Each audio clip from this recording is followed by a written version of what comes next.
Thank you, Mr. President, for your political flexibility, which allowed all this political process moving on.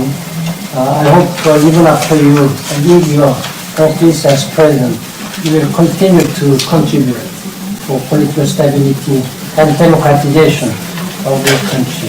I thank you very much, Mr. President. Thank you.